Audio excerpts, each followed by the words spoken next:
আরজিকর মেডিকেলে দুর্নীতির মামলায় সন্দীপ ঘোষ সহ ৫ জনের বিরুদ্ধে চার্জশিট জমা করল সিবিআই।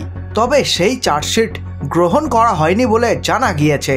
শুক্রবার আলিপুরে সিবিআই এর বিশেষ আদালতে সিবিআই আধিকারিকরা চার্জশিট পেশ করেছিলেন। এই আবহে এনডিটিভির রিপোর্টে দাবি করা হয়েছে রাজ্য সরকারি কর্মীর বিরুদ্ধে চার্জশিট ফাইল করার প্রয়োজনীয় অনুমতি ছিল না। এই আবহে সিবিআই এর জমা দেওয়া চার্জশিট গ্রহণ করা হয়নি আদালতে। এই নিয়ে বিচারক বলেন, আদালতে চার্জশিট পেশ করার আগে পশ্চিমবঙ্গ সরকারকে একটি চার্জশিট অনুমোদন করতে হবে। এক্ষেত্রে এখনও অনুমোদন আসেনি। সন্দীপ ঘোষ ও আশিস পাণ্ডে দুজনেই সরকারি হাসপাতালের চিকিৎসক। আরজিকর মেডিকেলে তরুণী চিকিৎসকের ধর্ষণ ও খুনের ঘটনার পরে ওই হাসপাতালের তৎকালীন অধ্যক্ষ সন্দীপ ঘোষের বিরুদ্ধে একাধিক অভিযোগ উঠে আসে। সেই সব দুর্নীতির তদন্ত শুরু করে রাজ্য পুলিশ। তবে আরজিকরের দুর্নীতির তদন্ত সিবিআইকে দিয়ে করাতে হবে দাবি জানিয়ে কলকাতা হাইকোর্টে মামলা দায়ের হয়। সেই মামলার শুনানিতে কলকাতা হাইকোর্ট জানায়, যেহেতু আরজিকরে চিকিৎসকের হত্যাকাণ্ডের তদন্ত সিবিআই করছে, তাই দুর্নীতির তদন্ত তারাই করবে। এই আবহে সন্দীপ ঘোষ, আশিস পাণ্ডে সহ ৫ জনকে অভিযুক্ত করে চার্জশিট তৈরি করে সিবিআই। এই আবহে শুক্রবার দুপুর 2:15 নাগাদ আদালতে চার্জশিট পেশ করেন সিবিআই এর গোয়েন্দা। 125 পাতার চার্জশিটের সঙ্গে বিভিন্ন তথ্য প্রমাণ ও নথি জমা দেওয়া হয়েছিল আদালতে।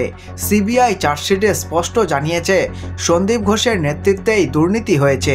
এছাড়া চার্জশিটে রয়েছে আশিস পাণ্ডে, ব্যবসায়ী সুমন হাজরা, বিপ্লব সিংহ ও আফসার আলী খানের নাম।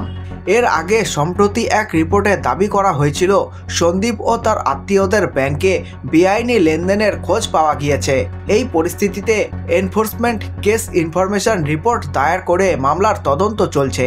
এই তদন্ত চলাকালীন সন্দীপের শ্বশুরবাড়ির আত্মীয়দের নামে একাধিক সম্পত্তির দলিল উদ্ধার হয়েছে। তদন্তকারীদের অনুমান সন্দীপই নিজের আত্মীয়দের নামে এই সব সম্পত্তি কিনে থাকতে পারেন। এই আবহে সম্পত্তি কেনার ওই টাকা কোন কোন উৎস থেকে এসেছে তা জানতে সন্দীপের আত্মীয়ের লিখিত বয়ানও নেওয়া হয়েছে। দাবি করা হয়েছে সন্দীপ তার পরিবারের কয়েকজনের ব্যাংক অ্যাকাউন্টে বেআইনি আর্থিক লেনদেন হয়েছে। বেআইনিভাবে যেসব সংস্থা হাসপাতালে ওষুধ সরবরাহ করেছিল তাদেরই অ্যাকাউন্টের মাধ্যমে ঘুরপথে কোটি কোটি টাকা সাদা করা হয়েছে বলে দাবি করা হচ্ছে।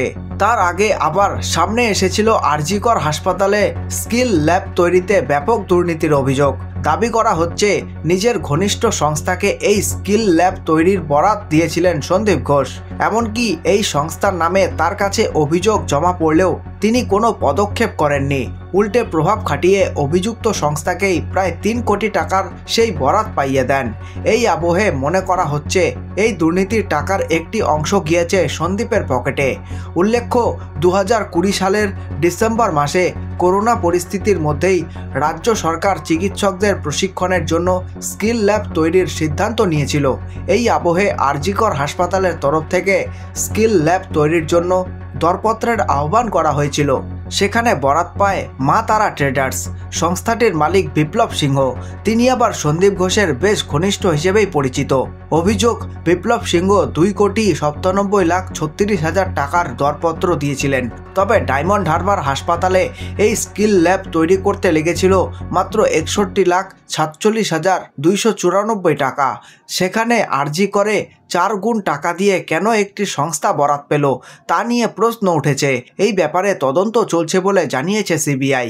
এদিকে স্কিল ল্যাব ছাড়াও একাধিক ক্ষেত্রে সন্দীপের বিরুদ্ধে দুর্নীতির অভিযোগও উঠেছে।